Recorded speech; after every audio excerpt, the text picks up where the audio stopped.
Hey zusammen und herzlich willkommen zu einer neuen Folge Black Ops 2 mit dem Mr. Jones 396, aka Jonas. Hallo!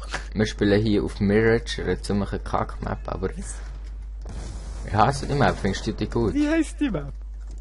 Ist das nicht Mirage oder Mirage? Mirage! Alter, das ist doch nicht Frankreich. Also, warte, Synchro... Warte, von da! Jetzt.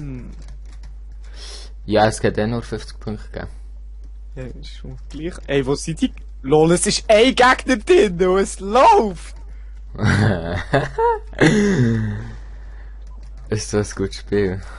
Ey, Ja, was? meinst du? Oh, das ist China. Das heisst Mirage. Oder so, aber sicher nicht Mirage. Ich habe noch kein Mirage. Schwein gesehen. Ja, vielleicht nur... Fight Oh Gott. up! Ey, aber nur, was ist das für eine Lobby? Sind die irgendwie am Anfang da raus? Ich schreibe jetzt einfach ein paar Mal Lolololo. Mit ein paar Pünktchen. Hey, was passiert eigentlich? Gibt's jetzt einen Final Kill Cam? Nein. Also, tschüss zusammen. Okay, das wär's gewesen mit dieser schnellen Runde in Black Ops 2. Es war ziemlich geraped gewesen, also...